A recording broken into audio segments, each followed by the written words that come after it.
Hello అందరికీ, welcome to Tara IAS think IAS think Tara. నా పేరు Vaishnavi and welcome you all to the Hindu analysis session for 20th December 2025. So let's start the discussion without any further delay. So before getting into the video, let me give you a small announcement. So మనం general studies foundation 2027 కోర్స్ని launch చేయడం జరిగిందనమాట. So the main agenda of this particular program ఏదైతే ఉంటుందో, this is a paid initiative అండి. This particular program is a 2 years comprehensive program for the absolute beginners, right? ఈ particular ప్రోగ్రాంలో there will be a zero miss guidance. So టోటల్గా చాలా స్ట్రక్చర్డ్గా సైంటిఫిక్గా plan చేసిన programme అనమాట. ఇందులో మీరు ఫస్ట్ 6 monthsలోనే మీ టోటల్ ఫౌండేషన్ని కంప్లీట్ చేస్తారు. And this will be dealt in a very crisp and also exam oriented way. Okay, the extra things and the time waste kind of things will not be dealt in the classes. Okay, so మీకు time waste అవ్వదు, సైంటిఫిక్గా design చేశారు. And also ఇంకొకటి ఏంటి అని అంటే exam oriented ప్రాసెస్లో జరుగుతుంది, రైట్? సో ఎగ్జామ్కి ఎంతైతే నీడ్ ఉందో అంత మాత్రమే మనం ఈ క్లాసెస్లో డీల్ చేసుకుంటాము. అండ్ మీరు డెఫినెట్గా దీన్ని ఫాలో అయితే okay, so you'll have a guaranteed success అనమాట. ఎందుకనంటే అంత సైంటిఫిక్గా ఈ పర్టికులర్ ప్లాన్ని డిజైన్ చేయడం జరిగింది. ఓకే, ప్రాపర్ ర్యాషనాలిటీ అనేది ఉంది ఈ పర్టికులర్ ప్రోగ్రామ్ వెనక. So people will take 2 years, 3 years or 4 years of time. Sometimes they'll take more time to clear UPSC because of misguidance that is surrounding around them. So kabatti adanta eliminate chesi by eliminating the clutter around this particular preparation, చాలా సైంటిఫిక్గా student oriented మేనర్లో and మీరు ఇంటి నుంచి ఇంటి బయట అడుగు పెట్టకుండా చదువుకునే ప్రిపరేషన్ ప్రాసెస్ ఇందులో ఉంటుంది. సో మీరు లక్షలు ఖర్చు పెట్టాల్సిన అవసరం లేదు. దిస్ ఇస్ 50,000 కోర్స్ అనమాట. సో ఫస్ట్ 30 స్టూడెంట్కి ఎర్లీ బర్డ్ ఆఫర్ అనేది ఉంటుంది. You can call to this number 6305955532 అనే నెంబర్కి కాల్ చేసి you can enquire about this particular course. So this will come with the life time validity. So Sairam sir personal mentorship అనేది మీకు దొరుకుతుంది and hand holding approach అనేది ఉంటుందన్నమాట. Sir ప్రతి స్టెప్లో మీకు గైడ్ చేస్తారు. సో ఈ పర్టికులర్ బ్యాచ్ అనేది 9th of December నుంచి 2025 నుంచి స్టార్ట్ అవుతుంది. I show you the time table also how it is going to start. So this is for the ambitious once, you know who know they meant for this particular exam. Okay, so they meant for more అనుకునే ప్రతి స్టూడెంట్కి ఈ particular programme అనేది help అవుతుంది. And also you can go in to the tarais.com and you can basically explore this particular platform where you can see our rankers and also ఇంకొకటి ఏంటి అని అంటే అక్కడ మీకు మన క్రెడెన్షియల్స్ అండ్ ఆల్సో మన దగ్గర ఉన్న కోర్సెస్ ఇన్ఫర్మేషన్ అదంతా మీకు కనిపిస్తుంది. You can explore this particular website also. Let me show you the time table నా. సో మీరు ఇది మ్యాక్రో షెడ్యూల్. నేను ఇంతకుముందు చెప్పినట్టు 9th December నుంచి మనం స్టార్ట్ చేస్తున్నాం కదా. So for the first 6 months ఈ పర్టికులర్ ప్లాన్ అనేది ఉంటుంది. And detailed video already Sairam sir చేశారు. You can watch that video for the full information. So ఇక్కడ జస్ట్ నేను అప్డేట్ మాత్రమే ఇస్తున్నాను. సో మీరు చూసుకున్నట్టయితే డిసెంబర్ నుంచి Jan 2026 మధ్యలో geography, disaster management, world history, ancient, medieval and art and culture లాంటి subjects and order of placing అనేది కూడా చాలా సైంటిఫిక్గా ప్లేస్ చేయడం జరిగిందనమాట. సో మీరు చూసుకుంటే you can see the geography. So geography related aspects అర్థమైనప్పుడు, హిస్టరీ రిలేటెడ్ ఆస్పెక్ట్స్ అయినప్పుడు we can interlink many other subjects అనమాట. So for example world history concepts అనేవి they are very much helpful for us to understand the IR, right? So it will helpful for the GS4 also. అలా మనకు సైంటిఫిక్గా place చేయడం జరిగింది. So కాబట్టి ఇక్కడ మీకు గైడెన్స్ అనేది దొరుకుతుంది. You can join this particular course if you want. For more information నేను ఆల్రెడీ నెంబర్ మెన్షన్ చేశాను కాబట్టి you can call and you can enquire about this particular course. Okay, so with this ఇంకొక చిన్న course announcement చూసేసి we can start the video. So వీడియోలోకి వెళ్ళే ముందు ఒక చిన్న అనౌన్స్మెంట్. మనం రీసెంట్గానే గరుడా అని జాగ్రఫీ మ్యాపింగ్ మాస్టరీ కోర్స్ని లాంచ్ చేశాము. So this particular course covers physical, political, environment and current affairs based mapping course అనమాట ఇది. And this is the world static mapping course. Okay, world mapping ఇది, ఇండియన్ మ్యాపింగ్ కాదు. So previous year questions base చేసుకొని strategy అనేది frame చేయడం జరిగింది to prepare and complete this particular course. And ప్రతి continent తీసుకొని ఈచ్ అండ్ ఎవ్రీ కాంటినెంట్లో important locations and తరచుగా UPSC favourite areas and also తరచుగా మనం న్యూస్లో చూసే కొన్ని ఏరియాస్ని స్పెసిఫిక్గా కవర్ చేస్తూ ఉంటాము. Theme wise like mountains, plains, plateaus, rivers etcetera. So this will be helpful for your other important areas also, like geography నేర్చుకోవడానికి, హిస్టరీలో ఇంపార్టెంట్ లొకేషన్స్ని లొకేట్ చేసుకోవడానికి, విజువలైజ్ చేసుకోవడానికి, కొన్ని థింగ్స్ని అర్థం చేసుకోవడానికి ఇది హెల్ప్ఫుల్ అవుతుంది. ప్రాక్టీస్ బుక్లెట్ ఇస్తాము with high resolution mappings and 3 practice టెస్ట్లు ఉంటాయి for smart and effective revision. The course is just for $499. If you want to enrol 6305955532 అనే నెంబర్కి కాల్ చేసి you can enrol in to this particular course. Okay, ఇదే కాదు, you can explore our website also. You can find an number of courses like world history course launch చేశాము and anthropology courses launch చేశాము.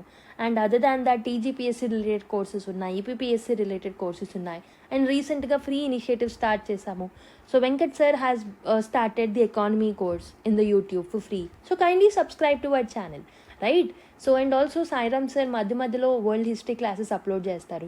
Daily బేసిస్లో anthropology answer writing కోర్సెస్ని upload చేస్తున్నారు. So మీరు ఒక్కసారి మా ఛానల్ని సబ్స్క్రైబ్ చేసుకోండి అండ్ మా వెబ్సైట్ని ఎక్స్ప్లోర్ చేయండి, మా యాప్ని ఎక్స్ప్లోర్ చేయండి. Definitely you will find something which is useful to you.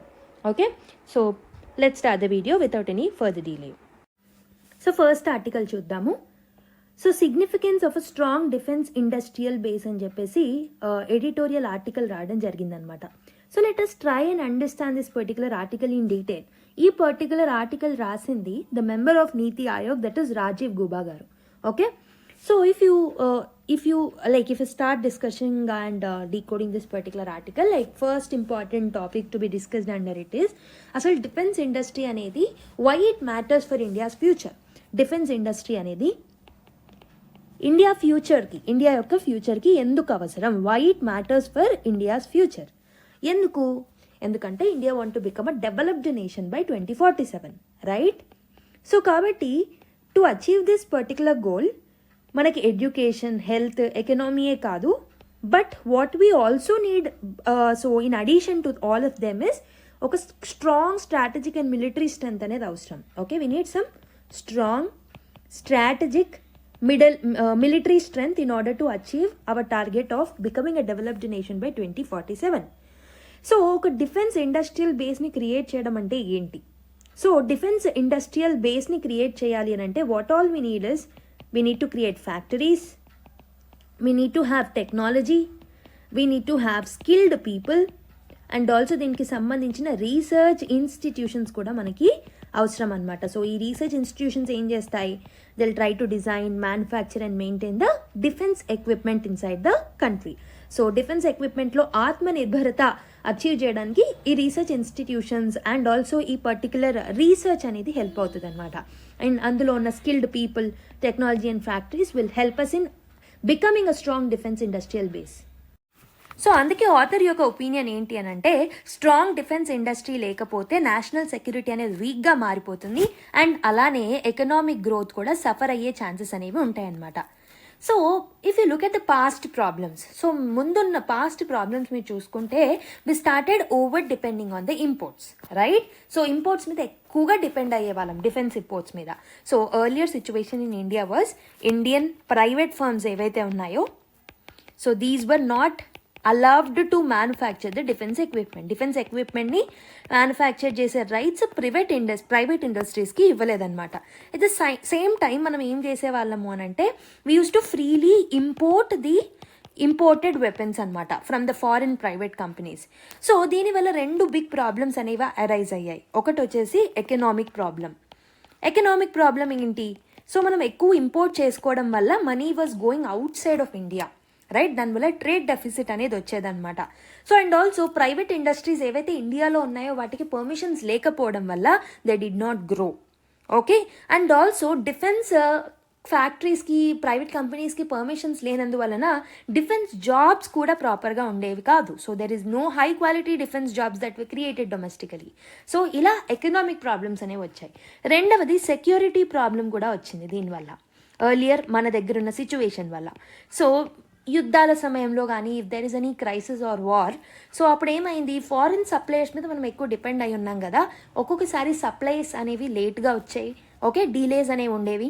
And also they use to give refusal to the spare parts ఇచ్చేవాళ్ళు కాదనమాట. సో కావాలని యుద్ధం సమయంలో they use to increase the prices so that they can leverage that opportunity. So దీనివల్ల ఏమవుతుంది, so we started over depending on others కాబట్టి స్ట్రాటజిక్గా vulnerable సిచ్యువేషన్లోకి మనం వెళ్ళిపోవడం జరిగిందనమాట. సో అయితే ఈ ఎర్లియర్ ఉన్న సిచ్యువేషన్ వల్ల ఇలా economic problems and security problems వస్తున్నాయి కాబట్టి సర్టెన్ రిఫార్మ్స్ని రీసెంట్ టైమ్స్లో మనం తీసుకురావడం జరిగింది. So author is explaining about those reforms అనమాట. సో ఏమేమి రిఫార్మ్స్ తీసుకొచ్చాము రీసెంట్ టైమ్స్లో అని అంటే there are some major reforms that are included. So what are the major reforms that were included అని అంటే first important thing is private సెక్టార్ని allow చేసాం. సో ఎర్లియర్ ప్రాబ్లమ్ ఇదే కదా, ప్రైవేట్ సెక్టార్ని ప్రాపర్గా అలౌ చేసేవాళ్ళం కాదు. And now we are trying to allow the private sector for the defence equipment manufacturing అనమాట. Okay, they can now manufacture defence equipment. And so దీనికి సంబంధించిన ఫారిన్ డైరెక్ట్ ఇన్వెస్ట్మెంట్ నార్మ్స్ ఏవైతే ఉంటాయో వీటిని రిలాక్స్ చేశాం. అంటే ఫారిన్ కంపెనీస్ కూడా they can invest more easily in India's defence manufacturing. With in ఇండియాలో వాళ్ళు ఇన్వెస్ట్ చేయొచ్చు ఇప్పటి నుంచి. అండ్ ఆల్సో మూడవ ఇంపార్టెంట్ థింగ్ ఏంటి అని అంటే ordnance factory board corporatised. Ordnance factory board ఏదైతే ఉంటుందో దీన్ని కార్పొరేటైజ్ చేయడం జరిగిందనమాట. అంటే so old government run factories ఏవైతే ఉంటాయో వాటిని కార్పొరేషన్స్గా మార్చడం జరిగిందనమాట. సో దీనివల్ల ఇవి గవర్నమెంట్ కింద ఉన్నప్పటికన్నా ఇప్పుడు కార్పొరేటైజ్ అవ్వడం వల్ల ఎఫిషియన్సీ అనేది ఇంక్రీజ్ అయింది. అండ్ ఆల్సో అకౌంటబిలిటీ అనేది ఇంక్రీజ్ అయింది. అండ్ ఆల్సో కాంపిటేటివ్గా మారాయన్నమాట ఈ పర్టికులర్ ఆర్డినెన్స్ ఫ్యాక్టరీ ఇండస్ట్రీస్ అనేవి. And also fourth important step that we are brought is make procedure expanded. అంటే ఏంటి, more weapons are now compulsory to be designed అనమాట. ఖచ్చితంగా చాలా వెపన్స్ని ఇండియాలోనే డిజైన్ చేయాలి, డెవలప్ చేయాలి అండ్ మ్యానుఫ్యాక్చర్ చేయాలి. So make in India or manufacture in India అనే ఒక పర్టికులర్ ప్రొవిజన్ని గవర్నమెంట్ బాగా ఎంకరేజ్ చేసింది ఈవెన్ డిఫెన్స్ సెక్టార్లో అండ్ డిఫెన్స్ ఎక్విప్మెంట్లో. అండ్ ఆల్సో ఇంకొక ఇంపార్టెంట్ థింగ్ ఏంటి అని అంటే ఇన్నోవేషన్ని కూడా ప్రమోట్ చేయడం జరిగిందనమాట. So startups and new technologies ఏవైతే ఉంటాయో they are properly encouraged and ever subsidised by the government అనమాట. సో ఇలా మేజర్ రిఫార్మ్స్ ఇంట్రడ్యూస్ చేయడం వల్ల సో మనం ఫస్ట్ ఫేస్ చేస్తున్న ప్రాబ్లమ్స్ నుంచి చాలా మట్టుకు మనకు ఒక రిలాక్సేషన్ అనేది దొరికింది. So what are the result of this particular changes, ఈ చేంజెస్ తీసుకురావడం వల్ల ఎలాంటి పాజిటివ్ ఇంపాక్ట్స్ వచ్చాయి అనేది కూడా మనకు తెలియాలి. So what are the positive impacts అని అంటే ఫస్ట్ ఇంపార్టెంట్ థింగ్ ఏంటి అని అంటే డిఫెన్స్ ప్రొడక్షన్ అనేది ఇంక్రీజ్ అయింది. ద డొమెస్టిక్ డిఫెన్స్ ప్రొడక్షన్ అనేది డిఫెన్స్ ఎక్విప్మెంట్ ప్రొడక్షన్ అనేది ఇంక్రీజ్ అయింది. రెండవ ఇంపార్టెంట్ థింగ్ ఏంటి అని అంటే డిఫెన్స్ ఎక్స్పోర్ట్స్ ఏవైతే ఉంటాయో వేరే దేశానికి కూడా మనము ఎక్స్పోర్ట్స్ చేసే రేంజ్లోకి ఎదిగిపోయామన్నమాట. సో అది కూడా ఇంక్రీజ్ అయింది. అండ్ థర్డ్ ఇంపార్టెంట్ థింగ్ ఏంటి అని అంటే India is now exporting defence equipment to 80+ countries.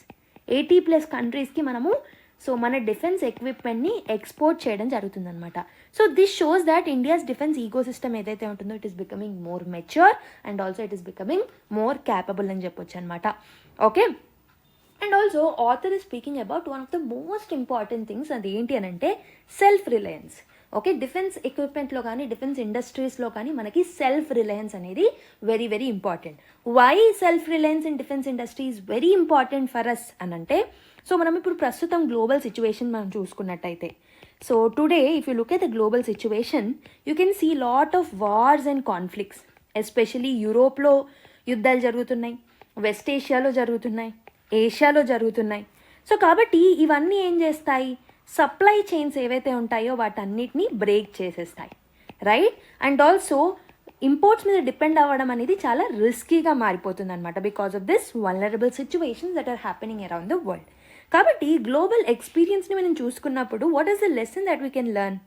So కాబట్టి ఏం నేర్చుకోవచ్చు అంటే countries with strong domestic defence industries ఏవైతే ఉన్నాయో ఇలాంటి క్రైసిస్ని కూడా బాగా ఎదుర్కోగలుగుతున్నాయి.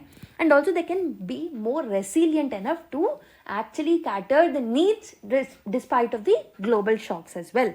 కాబట్టి ఇండియా యొక్క సిచ్యువేషన్ మనం చూసుకుంటే సో ఇండియా ప్రస్తుతం బార్డర్ ఛాలెంజెస్ని ఫేస్ చేస్తుంది అండ్ ఆల్సో మెరిటైమ్ థ్రెట్స్ని కూడా ఫేస్ చేస్తుంది in addition with this global wars. కాబట్టి సెల్ఫ్ రిలయన్స్ అనేది very very important for defence.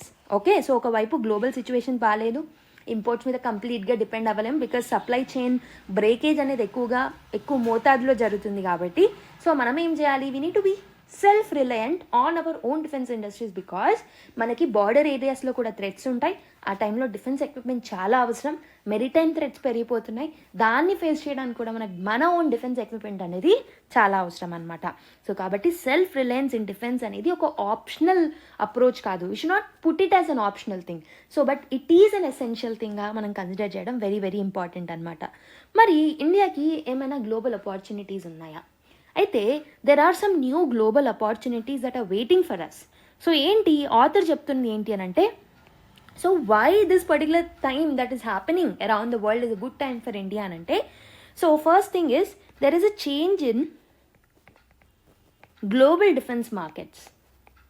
Global defence మార్కెట్లో లాట్ ఆఫ్ చేంజెస్ అనేవి ఏర్పడుతున్నాయి. అంటే సో యూరోప్లో యుద్ధాలు ఎక్కువ జరుగుతున్నాయి కాబట్టి యూరోప్ యొక్క డిఫెన్స్ స్పెండింగ్ అనేది ఇంక్రీజ్ అవుతుంది because of the security threats that are happening. And also ట్రెడిషనల్గా సప్లై చేసే వెపన్స్, ఓకే, ట్రెడిషనల్ సప్లయర్స్ ఎవరైతే ఉంటారో who supplies this particular weapons and defence equipment like USA కానివ్వండి, యూరోప్ కానీ, రష్యా కానివ్వండి, వాళ్ళు ఈ పర్టికులర్ డిమాండ్కి తగ్గ సప్లైని చేయలేకపోతున్నారనమాట. ఓకే, అండ్ ఆల్సో యూరోప్లో కానీ అండ్ మిగతా ఏరియాస్లో కానీ ఎలాంటి డిఫెన్స్ ఎక్విప్మెంట్కి ఎక్కువగా డిమాండ్ ఉంది అని అంటే, so which is more affordable and also which is more reliable. Okay, so many countries want a good quality equipment at very reasonable cost. So కాబట్టి ఈ పర్టికులర్ గ్యాప్స్ ఏవైతే ట్రెడిషనల్ సప్లయర్స్ క్రియేట్ చేస్తున్నారో ఆ గ్యాప్స్ని India fill చేయొచ్చు అనమాట. Okay, India can now offer and leverage this opportunity to offer some cost effective systems. కొన్ని cost effective సిస్టమ్స్ని మనము develop చేయొచ్చు. అండ్ ఆల్సో రిలయబుల్ టెక్నాలజీని అఫోర్డబుల్గా మనము ఈ కంట్రీస్కి అందించవచ్చు according to their demand. So కాబట్టి ఇండియా అనేది బేసిక్గా because of its strategic location in the Indian Ocean and because of the increase in diplomatic influences and also because of the big brotherly attitude that we have, like అంటే in the positive sense చెప్తున్నాను. So because people believe us, okay, they trust us, కాబట్టి we need to leverage this opportunity. So మనం ఇలా cost effective సిస్టమ్స్ని develop చేసినట్టయితే economic benefits ఉండే chances అనేవి ఉంటాయి.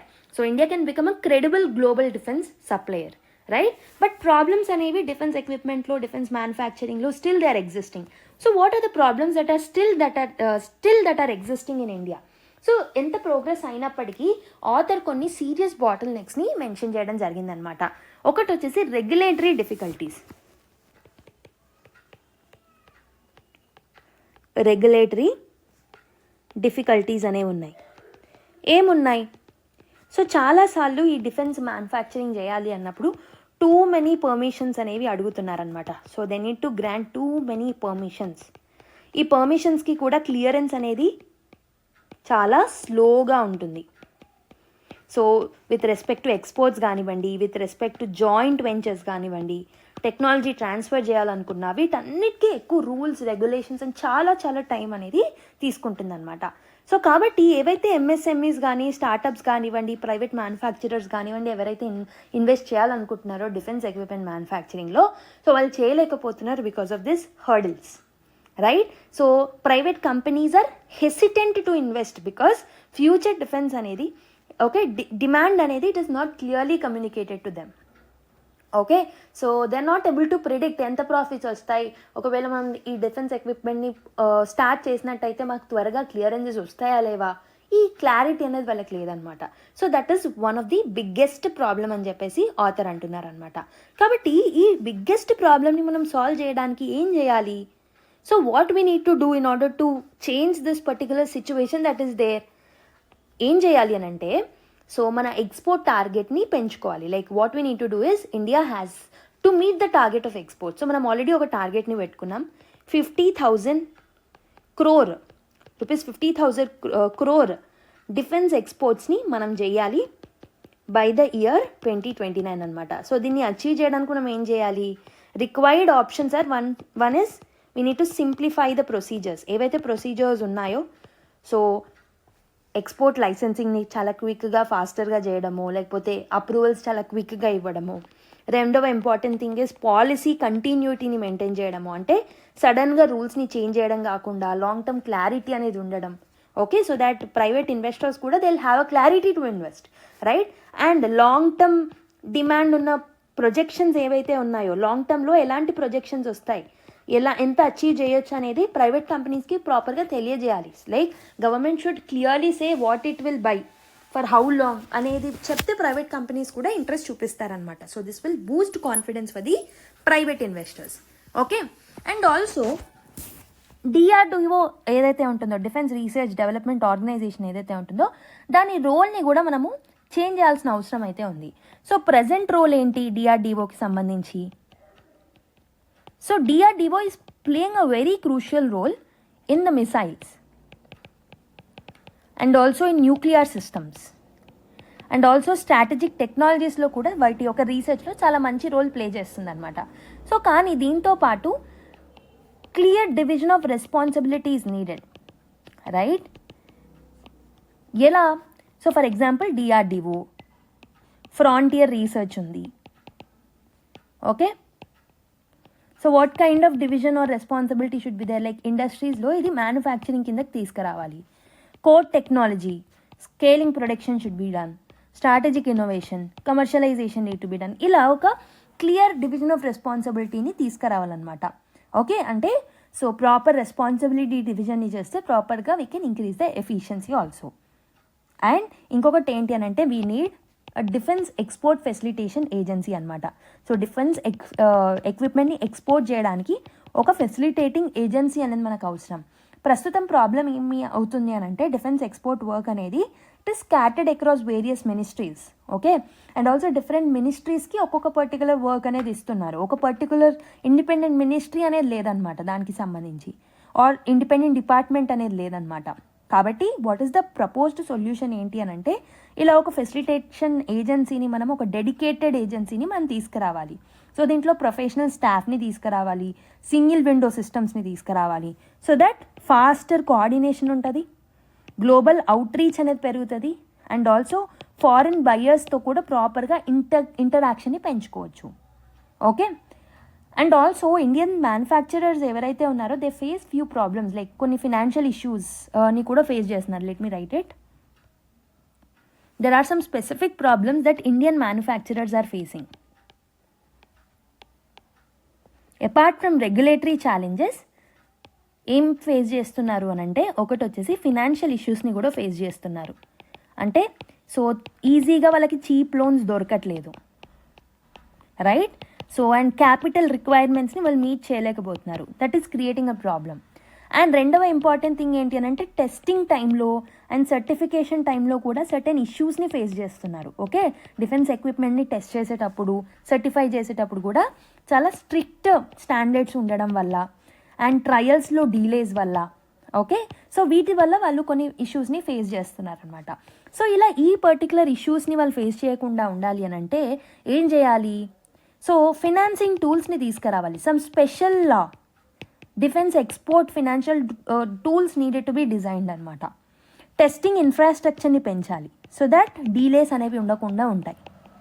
And also we need to adapt international certification standards instead of domestic strict standards కాకుండా international లెవెల్లో ఎలాంటి స్టాండర్డ్స్ ఉన్నాయో వాటిని అడాప్ట్ చేసుకోవడం బెటర్ అనమాట.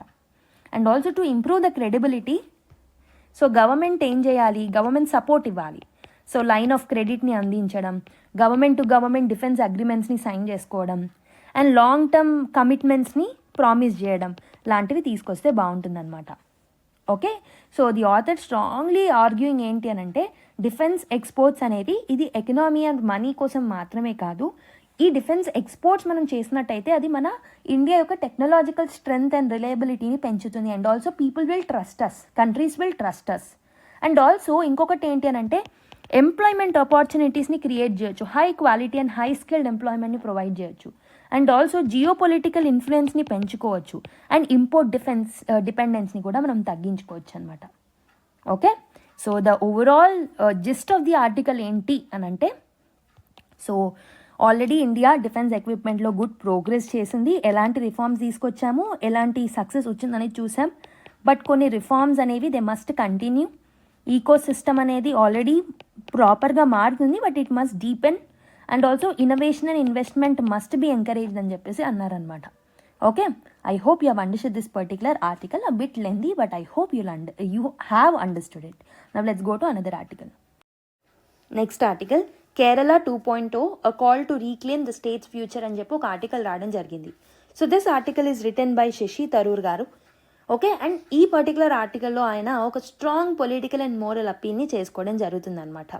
Okay, so he is arguing that Kerala ఒక సీరియస్ ట్రబుల్లో ఉంది, but decline is not about destiny అని చెప్పేసి ఒక ఇంపార్టెంట్ ఇష్యూ గురించి మాట్లాడుతున్నారనమాట.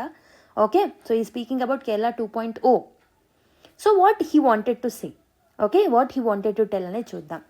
సో మనకు తెలుసు ఈ పర్టికులర్ ఆర్టికల్లో తరూర్ గారు ఏం చెప్తున్నారు అంటే, he begins by saying that Kerala అనేది it is one celebrated as a model state. So ఒకవైపు హ్యూమన్ డెవలప్మెంట్కి కానివ్వండి, లిటరసీకి కానివ్వండి, హెల్త్కి కానివ్వండి, ఎడ్యుకేషన్లో కానివ్వండి, ఇలా లాట్ ఆఫ్ పారామీటర్స్లో కేరళని మనం సెలబ్రేట్ చేసుకుంటూ వచ్చాం చాలా ఇయర్స్ నుంచి, right? Always Kerala is treated as a model state. Okay, ఒక ఎగ్జాంపుల్ లాగా, ఒక ఎపిటోమ్ లాగా మిగిలింది. But today the reputation is slowly eroding అని చెప్పేసి ఆథర్ యొక్క ఒపీనియన్ అనమాట. ఎందుకు? బికాస్ కేరళ యొక్క డెట్ అనేది పెరిగిపోతుంది రీసెంట్ టైమ్స్లో, ఎన్వైర్న్మెంట్ డ్యామేజ్ అనేది జరుగుతుంది, ఫిజికల్ మిస్మేనేజ్మెంట్ చోటు చేసుకుంటున్నాయి కేరళలో, and also weak governance is a problem, and దీంతో పాటు political short termism. So these are few issues that Kerala is facing now. Okay, yet he refuses to be pessimistic, but he believes that revival అనేది పాసిబులే proper steps తీసుకున్నట్టయితే. But we need some courage and honesty to recover back to the model state అని చెప్పేసి అంటున్నారు అనమాట. So Kerala యొక్క debt problem మనం చూసుకున్నట్టయితే, debt has almost reached unsustainable levels. Okay, so det తీసుకోవడం ప్రాబ్లం కాదు, డెట్ అనేది తీసుకున్నప్పుడు ప్రొడక్టివ్ పర్పసెస్కి మనం యూస్ చేసుకోవడం అనేది it's important. But most of the times Kerala తీసుకునే అప్పు ఏదైతే ఉంటుందో ఇట్ ఈస్ అన్సస్టైనబుల్ లెవెల్స్లో అప్పులు తీసుకుంటుంది అనమాట. So it is not taken for the productive investment, routine ఎక్స్పెన్సెస్ని కవర్ చేయడానికి మాత్రమే అప్పులు తీసుకుంటుంది. సో ఇది కేరళ కోసమే కాదు, you can link it with any state possible, be it Andhra Pradesh, be it Telangana, wherever it is, most of the states are doing this particular kind of stuff only. అంటే ఎక్కువ డెట్ తీసుకుంటున్నారు for not the productive purposes, but for the inefficient and regular expenses కోసం మాత్రమే డెట్ని తీసుకుంటున్నారు. At times borrowing అనేది salaries pay చేయడానికి, pensions pay చేయడానికి కూడా తీసుకుంటున్నారు. Similar situation is happening in Telangana, you all know, right? So what is the serious consequence? Kerala is now spending more on servicing the debt. Debt తీర్చడానికి, అప్పు తీర్చడానికి ఎక్కువ amount spend చేయాల్సి వస్తుంది than spending on the developmental projects. These means that so developmental projects అనేవి మనకు future గ్రోత్ని promise చేస్తాయి, కానీ వీటి మీద స్పెండ్ చేయకపోవడం అనేది సో ఫ్యూచర్ గ్రోత్ని సాక్రిఫైస్ చేసిన వాళ్ళం అవుతున్నాం. ఫినాన్షియల్ ఫ్లెక్సిబిలిటీ అనేది it is lost, right? And ఇంకొక ఇంపార్టెంట్ థింగ్ ఏంటి అని అంటే, తరూర్ గారు ఇంకేం క్రిటిసైజ్ చేస్తున్నారు అంటే, అన్హెల్దీ రెవెన్యూ రిసోర్సెస్ మీద కేరళ డిపెండ్ అయి ఉంటుంది. సో ఎక్కడి నుంచి వస్తున్నాయి కేరళకి మనీ ఎక్కువ? ఒకటి వచ్చేసి రెమిటాన్సెస్ మీద. So this was a previous year question, యూపీఎస్సీలో ప్రిలిమ్స్లో ఒక స్టేట్మెంట్లో ఈ పర్టికులర్ క్వశ్చన్ ఇండైరెక్ట్గా ఉండడం జరిగింది, రైట్? సో రెమిటాన్సెస్ నుంచి ఎక్కువగా కేరళకి మనీ వస్తూ ఉంటాయి, and some times liquor taxes నుంచి ఎక్కువగా అమౌంట్ అండ్ రెవెన్యూ వస్తూ ఉంటుంది, లాటరీస్ నుంచి వస్తుంటుంది. So most of the sources where Kerala is depending upon for the revenue are unhealthy. Okay, so kabatti it is a sign of desperation and it is not a sign of planning అని చెప్పేసి అంటున్నారు. దీంతో పాటు GST leakages ఎక్కువ జరుగుతున్నాయి, tax collection కూడా ఎఫిషియెంట్గా ఉండట్లేదు. So this not only sticks to Kerala, again you can link it with any other state in India. And also employment crisis, jobs ప్రాపర్గా లేవు, యూత్ అన్ఎంప్లాయ్మెంట్ ఎక్కువ ఉంది, young people are migrating to other states or abroad for the jobs. కాబట్టి job generating ఇన్వెస్ట్మెంట్స్ని చేయడం అనేది చాలా చాలా ఇంపార్టెంట్ అని చెప్పేసి ఆయన అంటున్నారనమాట. సో ఇది ఒక moral and cultural crisis, just economic crisis మాత్రమే కాదు, it is beyond the money. Okay, ఎందుకనంటే సో సోషలీ ఏం తప్పైంది? సో ఎకనామిక్గా మనం చూసాం ఏమేం మిస్టేక్స్ జరుగుతున్నాయి అనేది, but socially what is happening? Culture of entitlement has grown in Kerala. So basically subsidies ఏవైతే ఉంటాయో వాటిని ఒక రైట్గా భావిస్తున్నారు. So they are treating subsidies as right. So you can also see in other states the similar situation. Subsidies ఇవ్వడం అనేది మా యొక్క హక్కులాగా భావిస్తున్నారు అనమాట చాలామంది people. And most of the times institutional accountability is avoided. And labour related issues కూడా ఉన్నాయి. సో సమ్ ప్రాక్టీసెస్ ఉన్నాయన్నమాట, నొక్కు కూలీ లాంటి practices. So this actually demands for the wages without any work చేయకుండానే వేజెస్ కోరుతున్నారనమాట. And also most of the times ఫ్రీక్వెంట్గా hartals, strikes లాంటివి చేస్తూ ఉంటారు. That paralyses the daily life. ఈ పర్టిక్యులర్ కైండ్ ఆఫ్ డిస్రప్షన్ ఏదైతే ఉందో this distorts the dignity of labour. Kerala యొక్క ఇంటర్నల్ వర్క్ కల్చర్ అనేది వీకెన్ అవుతుంది, రైట్? కోయర్సివ్ ప్రాక్టీసెస్ అనేవి బ్యాన్ చేయడం very very important in order to stop this kind of mischief. And also ఇవే కాదు, governance level failures కూడా కేరళలో జరుగుతూ ఉన్నాయి. So what are the key governance issues that are taking place in Kerala? So government ఏదైతే ఉంటుందో ఎక్కువగా పార్టీ క్యాడర్స్కి వింటూ ఉంటుంది రాదర్ దాన్ సిటిజన్స్. ఇన్స్టిట్యూషన్స్లో కూడా అటానమీ అనేది లేదు, క్రెడిబిలిటీ అనేది లేదు. కాబట్టి a government which listens to the people, learns from the people and leads the people or citizens is very very important in Kerala. Transparency-ni assure cheyali. Transparency should be a daily practice. It should not just be a slogan. So people must know అసలు decisions ఎలా చేస్తున్నారు, appointments అనేవి ప్రాపర్గా జరుగుతున్నాయా లేదా అనేది పీపుల్కి తెలియాలి. Over politicisation should not be there. Administration over politicise అవ్వకూడదు. So almost everything is politicized in the states, not only in the Kerala. Whatever you take, transfers గానివ్వండి, అపాయింట్మెంట్స్ గానివ్వండి, పాలసీ డెసిషన్స్ కానివ్వండి, ప్రతిదీ పొలిటిసైజ్ అవుతుంది. సో దీనివల్ల బ్యూరోక్రసీకి neutrality అనేది ఉండట్లేదు, innovation అనేది ఉండట్లేదు. So bureaucratic innovation and wisdom is being stifled and public trust అనేది ఏరోడ్ అవుతుంది. కాబట్టి అడ్మినిస్ట్రేషన్ని డీపొలిటిసైజ్ చేయడం వెరీ వెరీ ఇంపార్టెంట్. మెరిట్ని ప్రొటెక్ట్ చేయాలి. We have to put public interest about the party interest. Conflict of interest అనేది ఉండకూడదు. Okay, primary interest that is public trust should be given than the secondary interest. So అది మీ personal beliefs కానివ్వండి, political interest కానివ్వండి, whatever it is. Okay, and excessive rules meant to help have become a barrier sometimes. So excessive rules and regulations ఉండడం వల్ల కూడా అడ్మినిస్ట్రేషన్లో it is leading to bureaucratic hurdles and also red tapism పెరిగిపోతుంది. Investors ప్రాపర్గా encourage అవ్వట్లేదు to invest in that particular area. Files are taking months to get cleared. కాబట్టి what needed to be done is excessive రెగ్యులేషన్స్ని ease చేయాలి. One Kerala permit system లాంటివి develop చేయాలి. Single window అప్రూవల్స్ని తీసుకురావాలి. గవర్నెన్స్ని digitise చేయాలి. కంట్రోలింగ్ నుంచి ఫెసిలిటేషన్ వైపు మారాలి. ఓకే, కాబట్టి తరూర్ గారు ఏం చెప్తున్నారు అంటే, సో కేరళ అనేది జస్ట్ రెమిటాన్సెస్ మీద ఆర్ రీటైల్ కన్జంప్షన్ మీద మాత్రమే కాకుండా న్యూ గ్రోత్ ఏరియాస్ కూడా ఉన్నాయని చెప్పేసి కొన్ని సజెషన్స్ ఇస్తున్నారనమాట. So what can be the new growth areas that Kerala can come up with in order to increase the productive revenue sources? ఒకటి వచ్చేసి గ్రీన్ టెక్నాలజీ మీద ఇన్వెస్ట్ చేయొచ్చు. High technology agro processing industries మీద ఫోకస్ చేయొచ్చు. And స్టార్టప్స్ని build చేయాలి, స్టార్టప్స్ని encourage చేయాలి. ఎస్పెషలీ ఎలాంటి స్టార్టప్స్ని ఎంకరేజ్ చేయాలి? రేర్ ఎర్త్లో, బయోటెక్నాలజీలో, ఈకో టూరిజంలో, స్పేస్ టెక్నాలజీలో, ఆర్టిఫిషియల్ ఇంటెలిజెన్స్లో అండ్ క్వాంటమ్ కంప్యూటింగ్లో. So why can't you fit this particular thing in every particular state? ప్రతి స్టేట్కి ఇది అప్లై అవుతుంది కదా, not only Kerala, right? So that is why I've picked up this article. ఇది కేరళ స్పెసిఫిక్ ఆర్టికల్ అయినప్పటికీ ఐ థాట్ ఇక్కడ ఉన్న పాయింట్స్ అనేవి సో ఎక్కడో ఒకటి మీకు యూజ్ అవుతాయి. అండ్ ఇదే కాదు, ప్రెసిషన్ మ్యానుఫ్యాక్చరింగ్, మెరైన్ ఎక్స్పోర్ట్స్ ఇలాంటి వాటి మీద కూడా ఫోకస్ చేయాలి. ఉమెన్ ఆంటర్ప్రెన్యూర్స్ ఎవరైతే ఉంటారో వాళ్ళకు కూడా హెల్ప్ చేయాలి, సపోర్ట్ చేయాలి. మైక్రో ఫినాన్స్ని ప్రొవైడ్ చేయాలి. డిజిటల్ స్కిల్స్ని పెంచాలి పీపుల్లో. And they need to launch Kerala savings missions. So citizens should invest in state developmental bonds, right? Investor కాన్ఫిడెన్స్ని పెంచాలి. దానికోసం మీరు ఇన్వెస్ట్మెంట్ ప్రొటెక్షన్ యాక్ట్ని కానీ రూల్స్ అండ్ రెగ్యులేషన్స్ని ఈజ్ చేయడం లాంటివి చేయాలి. And also Kerala is known for the beauty కాబట్టి టూరిజంని కూడా పెంచాలి. ఓకే, సస్టైనబుల్ టూరిజంని ప్రమోట్ చేయాలి. అండ్ హెల్త్ అండ్ వెల్నెస్ టూరిజంని ప్రమోట్ చేయాలి, ఎస్పెషల్లీ అలోపతి, ఆయుర్వేద అండ్ మిగతా వాటికి సంబంధించి. కాయిర్ మ్యానుఫ్యాక్చరింగ్ని పెంచాలి. Okay, and education and health ఏదైతే ఉంటుందో, so they are the Kerala strengths కాబట్టి వాటిని ప్రొటెక్ట్ చేయాలి, వాటిని డిగ్రేడ్ చేయకుండా. ఓకే, కల్చర్ అండ్ ప్లూరలిజం మీద ఫోకస్ చేయాలి. ఇలా లాట్ ఆఫ్ ఆస్పెక్ట్స్ని ఈ ఆర్టికల్లో మెన్షన్ చేయడం జరిగిందనమాట. Right, I hope you understand. Now let's go to another article. Child trafficking a deeply disturbing reality, says Supreme Court. So what problem did the Supreme Court highlight?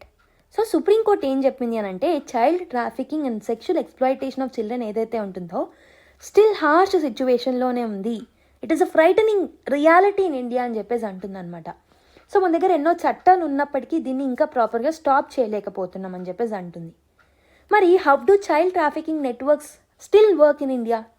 So according to supreme courts, child trafficking networks అనేవి ఎలా run అవుతున్నాయనంటే, so these are not done by one person alone. Instead ఇందులో చాలా people together they are working అనమాట at different stages. So there are some people who identify the child or recruit the child. There are people who transport the child. There are some people who are involved in hiding or harbouring the child. Okay, there are some people who sexually exploit the child. ఇలా different స్టేజెస్లో different people involve అయి ఉన్నారు. Okay, so ఈ particular groups అనేవి often మనకి ఎలా కనిపిస్తాయి, ఇండిపెండెంట్గా వర్క్ చేసినట్టు అనిపిస్తాయి అన్నమాట. బట్ కొన్ని హిడెన్ పాత్వేస్ ద్వారా each of them are linked with each other, they are connected with each other. కాబట్టి ట్రాఫికింగ్ని డిటెక్ట్ చేయడం అనేది చాలా టఫ్గా మారింది కోర్టుకైనా ఎవరికైనా. So why is child's victims testimony often inconsistent అంటే, కోర్ట్ ఏం ఎక్స్ప్లెయిన్ చేస్తుంది అని అంటే, there are some psychological and social realities. ఒక ట్రాఫిక్డ్ చైల్డ్ ఎవరైతే ఉన్నారో, they does not experience the crime in one single moment. ఒక్క సింగిల్ మూమెంట్లోనే క్రైమ్ని ఎక్స్పీరియన్స్ చేసి అక్కడితో ఆపేయడం అంటూ ఏముండదు. ఓవర్ టైం వాళ్ళ మీద క్రైమ్ అనేది జరుగుతూనే ఉంటుంది, across places, across different people will actually exploit them. So కాబట్టి because of the fear, because of the trauma and because of their small age, చిన్న పిల్లలు కాబట్టి, అండ్ ఆల్సో చాలా కన్ఫ్యూజ్డ్ స్టేజ్లో వాళ్ళు ఉంటారు కాబట్టి ప్రతి డీటెయిల్ని వీళ్ళు గుర్తుంచుకోలేరు. Every detail clearly they cannot remember. So small contradictions or small gaps ఏవైతే ఉంటాయో అవి కూడా బిగ్గర్ ప్రాబ్లమ్స్ని క్రియేట్ చేస్తూ ఉంటాయి. కాబట్టి what did court say about believing the child's testimony? Okay, so basically ఒక మోస్ట్ ఇంపార్టెంట్ లీగల్ ప్రిన్సిపల్స్ ఇచ్చిందనమాట court. So basically courts must not disbelieve a trafficked child just because of minor inconsistencies. చిన్న inconsistencies ఉన్నాయని చెప్పేసి ఆ particular minor చైల్డ్ని believe చేయకుండా వదిలేయకూడదు. ఒక particular minor girl కానీ bye కానీ, if his or her testimony appears credible and convincing ఓవరాల్గా, ఆ పర్టికులర్ టెస్టిమోనీని ఎలోన్గా మనం తీసుకోవచ్చు. It is enough to convict that particular accused. Right? And Supreme Court made it very, very clear that a trafficked child is not an accomplice. A trafficked child is an injured witness అని గుర్తుపెట్టుకోవాలని చెప్పేసి అన్నదన్నమాట. So కాబట్టి ఆ particular child, she is the victim of violence. చాలా సఫరింగ్స్ని already face చేసి ఉంటుంది ఆ particular victim. Right? And why did court say child trafficking is a very serious constitutional issue అని అంటే, జస్టిస్ జయమాలా బగ్జీ గారు సెడ్ దట్ చైల్డ్ ట్రాఫికింగ్ అనేది it's not about only the child problem, it's all about attacking the human dignity. It is violating the bodily integrity of that particular child. And also it shows some moral and material abandonment of that particular child in the society. Okay, so ఆ particular child యొక్క dignity అనేది ఆ child కోల్పోతుంది, and తన యొక్క bodily integrity ఏదైతే ఉంటుందో దాన్ని కూడా ఆ చైల్డ్ కోల్పోతుంది. కాబట్టి ఇట్స్ అ బిగ్గర్ ఇష్యూ. ఇది ఒక కాన్స్టిట్యూషనల్ ప్రాబ్లం, రాజ్యాంగానికి సంబంధించిన ప్రాబ్లం అని చెప్పేసి ఆథర్ అంటున్నారు, సుప్రీం కోర్ట్ అంటుంది. సో ఈ పర్టికులర్ కేసులో ఒక మైనర్ గర్ల్ బెంగళూరులో, she was forced to sexual exploitation అనమాట. ఒక రెంటెడ్ అపార్ట్మెంట్లో తనని కన్ఫైన్ చేశారు. సో కన్సెంట్ ఇవ్వకపోవడం వల్ల తనని పనిష్ కూడా చేశారు వాళ్ళు. And she was finally rescued by the police in November 2010. Okay, so this was a case where ఈ పర్టికులర్ కేసుకి ఆధారంగా ఈ పర్టికులర్ స్టేట్మెంట్స్ని సుప్రీంకోర్టు ఇవ్వడం జరిగిందనమాట. Okay, so I hope you have understood. Case is not very important for us, but ఇక్కడ Supreme Court ఇచ్చిన కొన్ని క్రూషియల్ పాయింట్స్ అనేవి very, very important. Just remember that according to Supreme Court, child trafficking is not just about the child's problem, but it is a violation of the constitution also, because తన యొక్క dignity, తన యొక్క bodily integrity అనేది కూడా so ఆ particular child lose అవుతుంది కాబట్టి. Right, you can see here. So courts have been asked to bear in a mind several key points. So చైల్డ్కి సంబంధించిన ఇష్యూస్ని ట్యాకిల్ చేసేటప్పుడు ఈ పాయింట్స్ని గుర్తుపెట్టుకోవాలి అన్ని కోర్ట్స్ అని చెప్పేసి సుప్రీంకోర్టు ఆర్డర్ చేసింది ఈ పర్టికులర్ జడ్జ్మెంట్లో. ఏంటవి నేను ఆల్రెడీ చెప్పాను, but I will repeat it once again. The child's socio-economic and cultural vulnerability, especially from a marginalized or backward community, should not be considered. So basically తన యొక్క బ్యాక్గ్రౌండ్ని దృష్ట్యా పెట్టుకొని జడ్జ్మెంట్ ఇవ్వకూడదు ఎప్పుడు. Organized crime networks operate through complex layered structures that often mislead minors. Victims should not be faulted for failure to protect promptly. Judicial consideration of a minor's testimony must be sensitive and avoid secondary victimization. So secondary victimization చేయకూడదు. A conviction can rest on the sole testimony of the victim. So ఓవరాల్గా particular victim యొక్క basically arguments అనేవి మనకి కన్విన్సింగ్గా అనిపిస్తే we must admit it అని చెప్పేసి అంటున్నారు. A trafficking victim's testimony deserves the same weight as that of the injured witness. Right, so ఇలా కొన్ని జుడిషియల్ సెన్సిటివిటీకి సంబంధించి కొన్ని స్టేట్మెంట్స్ సుప్రీంకోర్టు ఇవ్వడం జరిగింది. సో ఓవరాల్గా ఎగ్జామ్ పాయింట్ ఆఫ్ వ్యూలో రెలవెన్స్ తక్కువే, but if you want you can use it somewhere if you want. Okay, so WHO meet boosts collaboration on global health, says Prime Minister. So second WHO global summit on traditional medicine ఏదైతే ఉందో it has facilitated dialogues among the health ministries. So health ministries and representatives ఎవరైతే ఉంటారో various కంట్రీకి సంబంధించి వాళ్ళందరూ ఇందులో attend అయ్యారు. కాబట్టి వాళ్ళు కొంచెం జాయింట్ రీసెర్చ్ గురించి, రెగ్యులేషన్స్ని ఎలా సింప్లిఫై చేయాలి, ట్రైనింగ్ ఎలా పెంచుకోవాలనే దాని గురించి మాట్లాడారనమాట. సో క్లోజింగ్ సెరమనీలో సో నరేంద్ర మోదీ గారు కూడా పార్టిసిపేట్ చేయడం జరిగిందనమాట. భారత్ మండపం, సో ఇది మన ఇండియాలోనే జరిగింది, భారత్ మండపంలో జరిగింది. He said that over past 3 days, so 3 days event ఇది. So experts in the field of traditional medicine ఎవరైతే ఉన్నారో అక్రాస్ ద వరల్డ్ వాళ్ళందరూ వచ్చి పార్టిసిపేట్ చేయడం జరిగింది. మీనింగ్ఫుల్ డిస్కషన్స్ని కండక్ట్ చేయడం జరిగింది అనమాట. కాబట్టి ఇది ఒక ఇండియా యొక్క ప్రివిలేజ్. ఓకే, ఇది ఒక matter of pride for India అని చెప్పేసి అన్నారనమాట. Okay, so basically he said that summit gave an opportunity to showcase digital health technologies of India and also various countries యొక్క AI based tools, research innovation, wellness infrastructure వీటన్నిటిని showcase చేయగలిగాము అని చెప్పేసి మాట్లాడడం జరిగింది. And remember that this took place in India. So this is the second edition అనమాట. Okay, centre revises guidelines to help poor prisoners enable to pay fines అని చెప్పేసి రావడం జరిగింది ఒక article. So what problem is the centre trying to solve అంటే చాలామంది prisoners ఎవరైతే ఇండియాలో ఉన్నారో who remain in the jail. Okay, so ఒక్కొక్కసారి ఏంటి అని అంటే ఈ పీపుల్ జైల్లో ఉన్న పీపుల్ వాళ్ళ సెంటెన్స్ అనేది కంప్లీట్ అయ్యాక కూడా ఆర్ సమ్టైమ్స్ బెయిల్ అనేది గ్రాంట్ అయిన తర్వాత కూడా వాళ్ళు పూర్ ఉన్న ఒకే ఒక రీజన్ వల్ల they are not coming out of the jails అనమాట. ఓకే, ఎందుకు అనంటే so as they are poor they are not able to pay the fine. Court imposed fine ఏదైతే ఉంటుందో దాన్ని పే చేయలేకపోతున్నారు, లేదా బెయిల్ యొక్క ష్యూరిటీస్ని మనీ లేకపోవడం వల్ల అరేంజ్ చేయలేకపోతున్నారు. ఓకే, దానివల్ల ఏమవుతుంది, they remain in the prison అనమాట. బికాస్ వాళ్ళు డేంజరస్ అని ఒక విషయంతో కాదు, so they might have change their behaviour, but still వాళ్ళు పూర్ అవ్వడం వల్ల, వాళ్ళు ఫైన్స్ పే చేయలేకపోవడం వల్ల సో ప్రిజన్లోనే మిగిలిపోతున్నారు అనమాట. So what is the support to poor prisoner scheme? So ఇక్కడ మనకు ఒకటి support to poor prisoners scheme గురించి మెన్షన్ చేయడం జరిగిందనమాట. ఈ స్కీమ్ అనేది 2023లో లాంచ్ చేశారు బై ద యూనియన్ గవర్నమెంట్. దీని యొక్క ఇంపార్టెంట్ ఎయిమ్ ఏంటి అని అంటే the purpose of the scheme is to give financial help to the very poor people ఎవరైతే ఉంటారో వాళ్ళకి. సో ఇండిజెంట్ ప్రిజనర్స్ ఎవరైతే ఉంటారో వాళ్ళకి ఫినాన్షియల్ హెల్ప్ అనేది ఇవ్వాలన్నమాట. సో దట్ వాళ్ళు ఫైన్స్ పే చేయగలుగుతారు అండ్ బెయిల్ రిలేటెడ్ రిక్వైర్మెంట్స్ ఏవైతే ఉంటారో వాటిని మీట్ అయ్యి లీగల్గా వాళ్ళు రిలీజ్ అవుతారనమాట. Okay, so why did the centre revise the guidelines now మరి? సో యూనియన్ హోమ్ మినిస్ట్రీ ఏదైతే ఉంటుందో ఇట్ హ్యాస్ అబ్జర్వ్ దాట్ చాలా స్టేట్స్లో అండ్ యూనియన్ టెరిటరీస్లో ఈ స్కీమ్ని ప్రాపర్గా ఇంప్లిమెంట్ చేయట్లేదు అనమాట.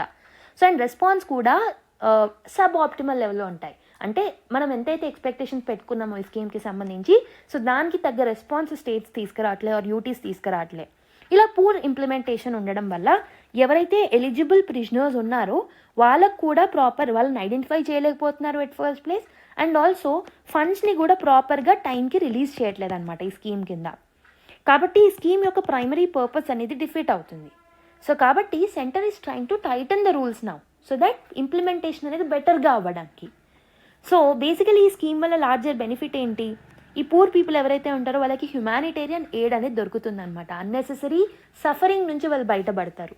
ఫెయిర్నెస్ అండ్ డిగ్నిటీ అనేది మనం ప్రొటెక్ట్ చేస్తాం, రైట్. అండ్ ఆల్సో ప్రిజన్స్ యొక్క ఓవర్ క్రౌడింగ్ని కూడా మనం రెడ్యూస్ చేయొచ్చు. సో లాట్ ఆఫ్ జైల్స్ ఎలా ఉంటాయంటే, so they are over capacity అనమాట. అంటే ప్రిజనర్స్ ఎంతైతే ఉన్నారో దానికి తగ్గ నెంబర్ ఆఫ్ జైల్స్ అనేవి లేవు.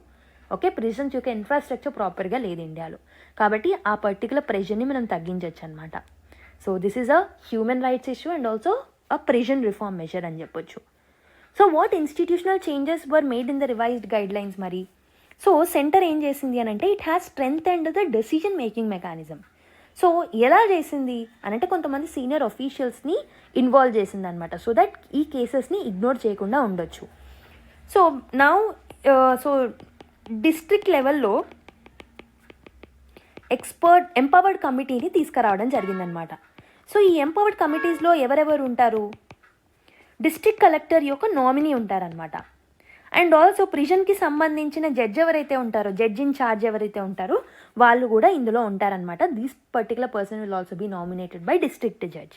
సో వీళ్ళు ఏం చేస్తారు, ఈ డిస్ట్రిక్ట్ లెవెల్ ఎంపవర్డ్ కమిటీ ఏం చేస్తుంది అని అంటే, so they will take care about this all particular scheme implementation. Judicial supervision బాగుందా, ఓకే, డెసిషన్స్ అనేవి ప్రాపర్గా తీసుకుంటున్నారో, ఫండ్స్ అనేవి డిస్బర్స్ అవుతున్నాయి అనే వాటిని చూసుకుంటారనమాట. అండ్ ఆల్సో ఈ రివైజ్డ్ గైడ్ లైన్స్లో క్లియర్ డెడ్ లైన్స్ని మెన్షన్ చేయడం జరిగింది. Okay, so clear guidelines and clear డెడ్ లైన్స్ని, ఓకే, ఎన్ని రోజుల్లోపు ఫైన్స్ అనేవి కట్టేసేయాలి అన్నిటిని మెన్షన్ చేశారు. లైక్ ఎవరైతే కన్విక్టెడ్ ప్రిజనర్స్ ఉన్నారో they cannot be released due to non payment of fine pay చేయలేకపోవడం వల్ల వాళ్ళని రిలీజ్ చేయకుండా ఉండకూడదు. అండ్ జైల్ సూపరింటెండెంట్ ఎవరైతే ఉన్నారో ఖచ్చితంగా secretary of district legal service authority ఏదైతే ఉంటుందో దానికి సంబంధించిన సెక్రటరీకి వాళ్ళ జైల్ టర్మ్ అయిపోయిన వితిన్ 1 వీక్లో వాళ్ళకి ఇన్ఫార్మ్ చేయాల్సిన అవసరం అయితే ఉంటుందన్నమాట. సో అప్పుడు ఈ డిస్ట్రిక్ట్ లీగల్ సర్వీస్ అథారిటీ యొక్క సెక్రటరీ అండ్ వాళ్ళు ఎవరైతే ఉంటారో వాళ్ళు ప్రిజనర్స్ యొక్క ఫినాన్షియల్ కండిషన్ నిజంగానే బాగాలేదా అనేది ఒకసారి వెరిఫై చేసుకుంటారు. నిజంగా జెన్యూన్గా పూర్ ఉంది అన్నప్పుడు ఈ ఎంపవర్డ్ కమిటీ ఏదైతే ఉంటుందో సో ఆ కేసుని వాళ్ళకి పంపిస్తారు. ఆ committee will approve the financial assistance up to 25,000 అనమాట. అప్పుడు ఈ అమౌంట్ని డైరెక్ట్గా కోర్ట్కి డిపాజిట్ చేస్తారనమాట. అప్పుడు ప్రిజనర్ని రిలీజ్ చేస్తారు. మరి ఈ పర్టికులర్ స్కీమ్ అనేది కన్విక్టెడ్ ప్రిజనర్స్కి మాత్రమే అప్లై అవుతుందంటే కాదు. It is also eligible for under trial prisoners ఎవరైతే ఉంటారో వాళ్ళకు కూడా ఎలిజిబులే అనమాట ఈ పర్టికులర్ స్కీమ్ కింద. అండర్ ట్రయల్స్ ఎవరైతే ఉన్నారో సో బెయిల్ కండిషన్స్ని మీట్ అవ్వకపోవడం వల్ల వాళ్ళు జైల్లోనే ఉంటూ ఉంటారు, కాబట్టి వాళ్ళకు కూడా ఇది వర్తిస్తుంది. మరి ఎవరికి బెనిఫిట్ రాదు అని అంటే, సో కొంతమంది ఎవరైతే ఉంటారో, ఎవరైతే సీరియస్ అఫెన్సెస్లో ఇన్వాల్వ్ అయి ఉన్నారో, like prevention of corruption act కానివ్వండి, లేకపోతే పిఎంఎల్ఏ చట్టం కింద కానివ్వండి, ఎన్డీపీఎస్ దట్ ఈస్ డ్రగ్స్కి సంబంధించిన చట్టాలు కానివ్వండి, యూఏపీఏ కానివ్వండి, మిగతా లాస్లో ఉన్న వాళ్ళకి మాత్రం ఈ పర్టికులర్ స్కీమ్ అనేది వర్తించదు. Okay, and also terrorism related, rape, dowry deaths and national సెక్యూరిటీకి సంబంధించి, హ్యూమన్ ట్రాఫికింగ్కి సంబంధించి వారు పాక్సో చట్టంకి సంబంధించి ఉన్న వాళ్ళు కూడా ఇక్కడ ఎక్స్క్లూడ్ అవుతారు. Okay, I hope you understand this particular thing. So ఇదంతా ఎందుకు ఇంపార్టెంట్, ఆర్టికల్ 21లో ఉన్న భాగంగా life and liberty of that particular person, dignity of the person will be protected. Justice అనేది యాక్సెసిబుల్గా ఉంటుంది. లీగల్ ఎయిడ్ మెకానిజమ్స్లో ఒక ఇంపార్టెంట్ స్టెప్గా దీన్ని మనం తీసుకోవచ్చు. ప్రిజన్స్ రిఫార్మ్స్లో భాగంగా దీన్ని తీసుకోవచ్చు. ఓకే, అండర్ ట్రయల్ ఇష్యూస్లో కూడా మనం దీన్ని తీసుకోవచ్చు. Okay, so that's where it is very very important. So next article, corporates have fundamental duty to protect the ecosystem asserts supreme court. So what question was the supreme court answering అంటే, supreme court కొన్ని petitions అనేవి receive చేసుకుంది related to the protection of great Indian బస్టర్డ్కి సంబంధించిన కొన్ని హియరింగ్స్ని తీసుకోవడం జరిగిందనమాట. కొన్ని పెటిషన్స్ అనేవి వెళ్ళాయి. ఓకే, సో ఇది ఒక వైల్డ్ లైఫ్ ఇష్యూ అయినప్పటికీ కోర్టు ఒక లార్జర్ క్వశ్చన్ని అడ్రస్ చేసింది. సో ఏమని అడ్రస్ చేసింది, సో ఏవైతే కార్పొరేషన్స్ ఉన్నాయో ఇండియాలో have a duty only towards profits and share holders, అంటే వాటికి ఓన్లీ ప్రాఫిట్స్, షేర్ హోల్డర్స్ లాంటి డ్యూటీస్ మాత్రమే ఉన్నాయా, లేదా ఎన్వైరన్మెంట్ని ప్రొటెక్ట్ చేయడం కూడా వాళ్ళ డ్యూటీయేనా అనే ఒక మేజర్ క్వశ్చన్కి ఆన్సర్ ఇచ్చిందనమాట. So what did the supreme court say about this particular thing? So they spoke about corporate social responsibility అనమాట. సో కార్పొరేట్ సోషల్ రెస్పాన్సిబిలిటీ అనేది ఒక చారిటీ మాత్రమే కాదు, ఇది ఓన్లీ వెల్ఫేర్ స్కీమ్స్కో డొనేషన్స్కో మాత్రమే యూజ్ చేయకూడదు. You have to use and you have a responsibility even towards the environment. As part of corporate social responsibility మీకు environment మీద కూడా దృష్టి ఉండాలి. It is an inseparable part of CSR అని చెప్పేసి చెప్పడం జరిగిందనమాట. రైట్, ట్రెడిషనలీ కంపెనీస్ ఏవైతే ఉంటాయో, సో మనం ఎప్పుడూ కంపెనీస్ అనగానే అవి ప్రాఫిట్స్ని మ్యాక్సిమైజ్ చేసుకుంటాయి, షేర్ హోల్డర్స్ ఇంట్రెస్ట్ని ప్రొటెక్ట్ చేస్తూ ఉంటాయి అని చెప్పేసి మనం థింక్ చేస్తూ ఉంటాం. But according to the court, corporations కూడా లీగల్ పర్సన్సే. These are the legal personalities. సొసైటీలో కార్పొరేషన్స్ అనేవి ఇంపార్టెంట్ ఆర్గన్స్ లాగా పనిచేస్తూ ఉంటాయి. దెర్ఫోర్ వాటికి ఫండమెంటల్ డ్యూటీ ఉంటుంది to protect the nature, to protect the wildlife, to protect the ecosystem. So corporates are part of society and not out side it అని చెప్పి supreme court చెప్పడం జరిగిందనమాట. So the courts brought corporation under article 51A clause G of the constitution. కాబట్టి 51A clause G అని చెప్తుంది, ప్రతి సిటిజన్కి ఒక fundamental duty ఉంటుంది to protect and improve the natural environment. Living creators వైపు కంపాషన్ అనేది ప్రతి ఇండివిజువల్కి ఉండాలి అని 51AG మాట్లాడుతుంది. కాబట్టి కోర్ట్ ఏం చెప్పింది అని అంటే, సో ఈ కార్పొరేషన్స్ అనేవి ఒక ఎంటిటీ కాదు, ఇవి these are also legal persons. వీళ్ళు పర్సన్స్ కాబట్టి, కార్పొరేషన్స్ అనే వాళ్ళు కూడా పర్సన్స్ కాబట్టి, they will have a fundamental duty to protect the environment and to show compassion towards the animals. కాబట్టి ఎన్వైర్న్మెంటల్ ప్రొటెక్షన్ అనేది ఒక కాన్స్టిట్యూషనల్ ఆబ్లిగేషన్ కంపెనీకి అని చెప్పేసి సుప్రీంకోర్టు ఇంటర్ప్రిట్ చేయడం జరిగిందనమాట. సో అండ్ ఆల్సో సిఎస్ఆర్ అనేది ఒక చారిటీ యాక్టివిటీ ఏం కాదు అని చెప్పడం జరిగిందనమాట. Okay, so CSR spending is not optional philanthropy. So ఏదో పుష్ చేయడం వల్ల వచ్చిన ఫిలాంథ్రపిక్ యాక్టివిటీ ఏం కాకూడదు. Okay, it is not a voluntary act of kindness. ఏదో మీ ప్రాఫిట్లో నుంచి ఇస్తున్న మనీ కాదు, చారిటీ కాదు, అలా ట్రీట్ చేయొద్దు మీరు దాన్ని. ఇది ఒక కాన్స్టిట్యూషనల్ డ్యూటీ, మీ యొక్క రెస్పాన్సిబిలిటీ అండ్ మీ డ్యూటీ. మీరు ఖచ్చితంగా మీ కంపెనీలో వచ్చిన ప్రాఫిట్స్ని డొనేట్ చేయాలి, because you have moral responsibility towards the environment and also the country కాబట్టి. ఓకే, సో కాబట్టి సో జస్టిస్ పిఎస్ నరసింహ గారు ఏం చెప్తున్నారు అని అంటే, company cannot claim to be socially responsible. ఒకవేళ ఎన్వైర్న్మెంటల్ డ్యామేజ్ని ఇగ్నోర్ చేసిన, వైల్డ్ లైఫ్ డిస్ట్రక్షన్స్ని, ఎకోసిస్టమ్ బ్యాలెన్స్ని ఇగ్నోర్ చేసిన, it should not be tolerated అన్నట్టు చెప్పారనమాట. So why is this great Indian bustard very important అంటే, it is one of the heaviest flying birds in the world అనమాట. ఇది ఒక ఫ్లాగ్షిప్ స్పీసెస్. ఓకే, సో ఒక arid climate and semi arid grasslands యొక్క హెల్త్ని represent చేస్తుంది. Especially Rajasthan, Gujarat and around Thar desert మనకి ఇది కనిపిస్తూ ఉందన్నమాట. So your homework for today is great Indian బస్టర్డ్కి సంబంధించిన simple things like IUCN status ఏంటి, అది ఎక్కడ ఉంటుంది, ఓకే, అది ఎలాంటి సిచ్యువేషన్లో ఉంది, దానికి వచ్చే థ్రెడ్స్ ఏంటి, సింపుల్ థింగ్స్, సింపుల్ ఫార్మాట్ ఏవైతే UPSC క్వశ్చన్స్ అడుగుతుందో సో వాటిని మీరు కామెంట్ డౌన్ చేయండి. So try to learn it and comment it down. Okay, so I hope you have understood this particular article. Centre to set up a dedicated body to protect ports and ships అని చెప్పేసి ఒక article రావడం జరిగింది. So union government ఏం decide అయింది అని అంటే, so bureau of port security అని ఒక డెడికేటెడ్ బాడీని సెటప్ చేయాలనుకుంటుంది. So bureau of port security. So దీని యొక్క మెయిన్ ఉద్దేశం ఆర్ మెయిన్ ఎజెండా ఏంటి, జాబ్ ఏంటి అని అంటే, to oversee and regulate the security of the ports and also ships ఏవైతే అక్రాస్ ఇండియా ఉంటాయో వాటి యొక్క సెక్యూరిటీ అండ్ దాని మిగతా వాటిని ఓవర్సీ చేయడం. అసలు ఇప్పుడు పర్టికులర్ బాడీని ఎందుకు క్రియేట్ చేయాలనుకుంటున్నారు?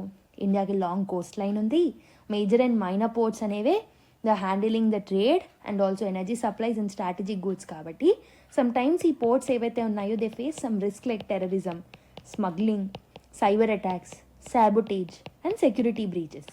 కాబట్టి గవర్నమెంట్ ఫెల్ట్ దాట్ ఒక స్పెషలైజ్డ్ అండ్ సింగిల్ అథారిటీ ఉంటే they can focus only on this particular maritime port and vessel security.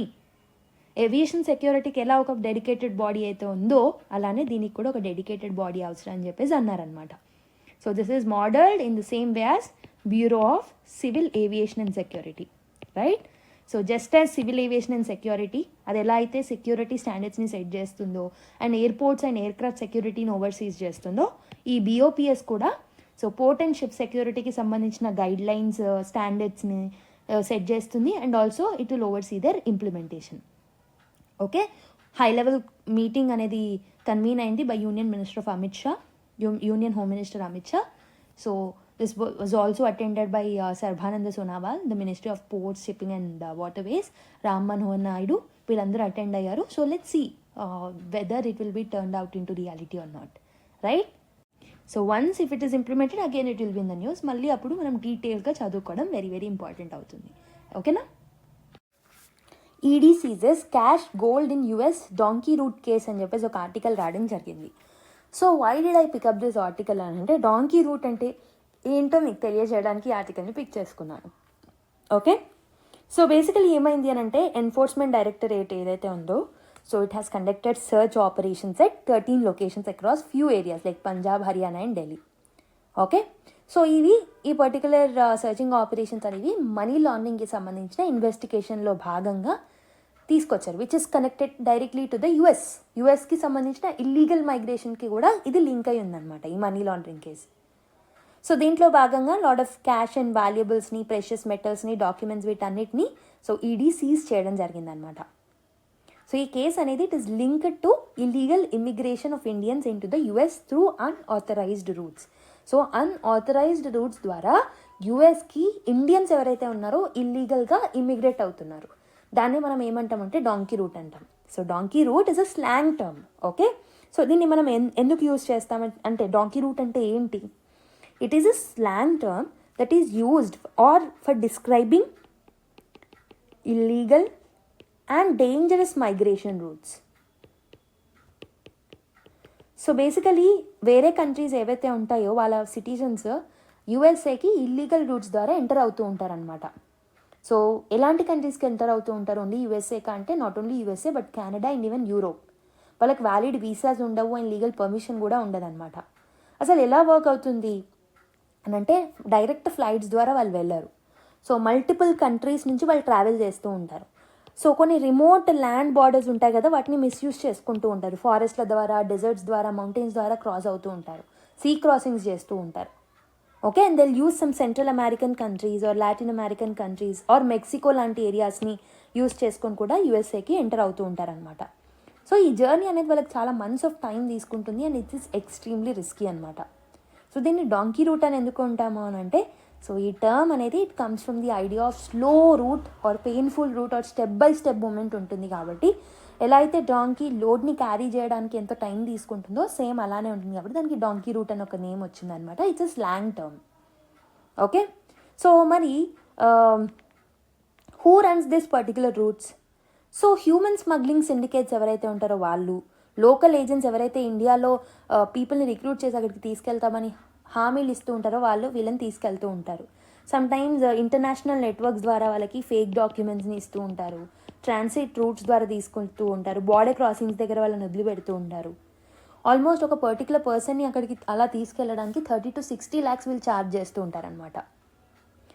So that's wear ఈ పర్టికులర్ కేసులో lot of money, cash, gold అనేది సీజర్ అయింది మీరు గమనిస్తే. మరి how many laundering is involved in this particular case అని అంటే, so ఏదైతే మైగ్రెంట్స్ ఎవరైతే ఇలా పంపిస్తున్నారో ఏజెంట్స్ వీళ్ళని, వాళ్ళు ఏం చేస్తూ ఉంటారు, వీళ్ళ దగ్గర ఎక్కువ మనీ తీసుకుంటూ ఉంటారు. It will be taken in the form of cash, gold, silver, assets etcetera. Okay, ఈ పర్టికులర్ సోర్స్ ఆఫ్ మనీని హైడ్ చేస్తూ ఉంటారనమాట ఈ పర్టికులర్ ఏజెంట్స్. వాటిని డిటెక్ట్ చేయకుండా ఆపేస్తూ ఉంటారు. So this is why precious metals, passports and digital evidences ఏవైతే ఉన్నాయో they were found during this particular case, ఈ పర్టికులర్ న్యూస్ పేపర్లో వచ్చిన కేసులో. ఓకే, సో అలా వాటిని మెల్లిగా మనీ లాండరింగ్లోకి కన్వర్ట్ చేస్తారనమాట money. Right, I hope you have understood this particular case. So ఇక్కడ మీకు తెలియాల్సింది డాంకీ రూట్ అంటే ఏంటో తెలియాలి అంతే. Right, so next article, centre plans portal to provide all forest rights service online. So union government మళ్ళీ ఏం ప్లాన్ చేస్తుంది అని అంటే, to create a national online portal that will handle all the services which are related to forest rights. Forest rights act కింద సంబంధించిన forest rights services ఏవైతే ఉన్నాయో వాటన్నిటినీ రెగ్యులేట్ చేయడానికి union government is planning to create a national online portal అనమాట. Okay, that will handle all of this particular things. So basically paper files మీద, fragmented systems మీద rely అవ్వకుండా ఇలా ఆన్లైన్లో రిలే అవ్వచ్చు అనమాట. So which ministry is developing this particular portal అని అంటే, మినిస్ట్రీ ఆఫ్ ట్రైబల్ అఫైర్స్ అనమాట. It was presented during a national consultative workshop. National tribal research ఇన్స్టిట్యూషన్లో న్యూఢిల్లీలో ఒక వర్క్షాప్ కండక్ట్ చేసేటప్పుడు దీన్ని ప్రజెంట్ చేశారు. So what problem is the government trying to solve అని అంటే, so forest rights act of 2006 ఏదైతే ఉంటుందో లాట్ ఆఫ్ ప్రాబ్లమ్స్ని ఫేస్ చేస్తుంది రీసెంట్ టైమ్స్లో. ప్రాసెసింగ్ క్లెయిమ్స్ని ప్రాసెసింగ్ చేసే టైం అనేది ఎక్కువ పడుతుంది, లాట్ ఆఫ్ డిలేస్ చూస్తున్నారు. రికార్డ్స్ అనేవి ప్రాపర్గా మెయింటైన్ అవ్వట్లేదు, మిస్ అవుతున్నాయి, పూర్గా మెయింటైన్ అవుతున్నాయి, ట్రాన్స్పరెన్సీ ఉండట్లేదు, గ్రామ సభకి, డిస్ట్రిక్ట్ అథారిటీస్కి, స్టేట్ గవర్నమెంట్స్కి ప్రాపర్ కోఆర్డినేషన్ అనేది ఉండట్లేదు, ట్రాకింగ్ని కూడా ప్రాపర్గా చేయలేకపోతున్నారు. సో వీటన్నిటిని సింప్లిఫై చేయడానికి, స్టాండర్డైజ్ చేయడానికి ఈ పోర్టల్ అనేది హెల్ప్ చేస్తుంది అనమాట. Okay, so what is forest rights act? So scheduled tribes and other traditional dwellers forest rights act 2006ని మనము ఎనాక్ట్ చేసింది ఎందుకు అని అంటే, సో షెడ్యూల్డ్ ట్రైబ్స్ ఎవరైతే ఉంటారో and other forest traditional forest dwellers ఎవరైతే ఉంటారో వాళ్ళకి హిస్టారికల్గా అండ్ జనరేషనల్గా చాలా రైట్స్ ఏవైతే వాళ్ళు జనరేషనల్గా క్యారీ చేసుకుంటూ వచ్చారో వాటిని రికగ్నైజ్ చేశారు ఈ ఫారెస్ట్ రైట్స్ యాక్ట్ ద్వారా. So they have lived here, okay, for generations. కాబట్టి వాళ్ళ రైట్స్ని రికగ్నైజ్ చేస్తున్న యాక్టే ఫారెస్ట్ రైట్స్ యాక్ట్ అనమాట. సో హిస్టారికల్గా లాట్ ఆఫ్ ఇంజస్టిస్ని ఫేస్ చేశారు, especially from the Britishers time. So because of the forest చట్టాలు ఏవైతే బ్రిటిషర్స్ తీసుకొచ్చారో, సో దానివల్ల వాళ్ళ రైట్స్ అన్నిటినీ లాక్కుంది British government. And India even after independence same colonial laws లాగానే మనం కూడా తీసుకొచ్చాం. But finally in 2006 we have recognised their rights through this particular forest rights act అనమాట. ఓకే, సో మరి ఎఫ్ఆర్ఏ ఎలాంటి రైట్స్ని రికగ్నైజ్ చేస్తుంది? ఇండివిజువల్స్ యొక్క ఫారెస్ట్ రైట్స్ని, కమ్యూనిటీ ఫారెస్ట్ రైట్స్ని, హ్యాబిటేషన్ రైట్స్ని అండ్ కమ్యూనిటీ ఫారెస్ట్ రిసోర్సెస్ మీద ఉన్న రైట్స్ని కూడా వీటన్నిటిని రికగ్నైజ్ చేస్తుంది అనమాట. ఇవన్నీ కల్చర్కి, సర్వైవల్కి, లైవ్లీహుడ్కి చాలా చాలా ఎసెన్షియల్. ఈ పర్టికులర్ పోర్టల్ తీసుకొస్తే ఏం చేస్తుంది మరి మినిస్ట్రీ అని అంటే, అకార్డింగ్ టు మినిస్ట్రీస్ ప్రజెంటేషన్ ఈ పర్టికులర్ పోర్టల్ అనేది ఒక సింగిల్ విండో సిస్టమ్ అనమాట. సో ఫైలింగ్, ఓకే, ఎవరైనా ఈ పర్టికులర్ రైట్స్ని క్లెయిమ్ చేయాలనుకుంటే they can process through this particular thing. Digital title డీడ్స్ని ఇవ్వచ్చు, డిజిటల్గానే వాళ్ళకి టైటిల్ని ఇవ్వచ్చు. If there is a loss of documents or if any disputes are there, డిజిటల్గానే సాల్వ్ చేయొచ్చు. Okay, and also old records నుంచి ప్రస్తుతం ఉన్న రికార్డ్స్ వరకు వాటన్నిటినీ మనము ఆన్లైన్లో స్టోర్ చేసేసుకోవచ్చు, రైట్? సో ఫారెస్ట్ రైట్స్ ఏరియాస్ని కూడా మనము ఎఫ్ఆర్ఏ అట్లాస్ ద్వారా మ్యాప్ చేసుకోవచ్చు అనమాట. ఈ మ్యాపింగ్ సిస్టమ్ అనేది ఎఫ్ఆర్ఏ అట్లాస్ అంటాం దీన్ని, ఈ మ్యాపింగ్ సిస్టమ్ని. సో దట్ మనకి proper planning and monitoring and policy డెసిషన్స్ని ప్రాపర్గా తీసుకోవచ్చు. ఓకే, అండ్ ఆల్సో ఈ పర్టికులర్ వర్క్షాప్లోనే దీన్ని, మనకి ఢిల్లీలో జరిగిన వర్క్షాప్లో దీన్ని ఇంట్రడ్యూస్ చేశారని చెప్పాను కదా, అదే వర్క్షాప్లో ట్రైబల్ అఫైర్స్ సెక్రటరీ ఏం చెప్పారు అని అంటే, ఫారెస్ట్ రైట్స్కి సంబంధించిన జియో ట్యాగింగ్ అనేది వెరీ వెరీ ఇంపార్టెంట్ అని చెప్పేసి ఒక ఇంపార్టెంట్ విషయం చెప్పారు. జియో ట్యాగింగ్ అంటే ఏంటి? వాళ్ళ యొక్క రైట్స్ని అండ్ ఆ జాగ్రఫికల్ లొకేషన్స్ని జీపీఎస్ ద్వారా లింక్ చేయడం అనమాట. సో దానివల్ల డిస్ప్యూట్స్ని మనం ప్రివెంట్ చేయొచ్చు, ట్రాన్స్పరెన్సీని పెంచవచ్చు.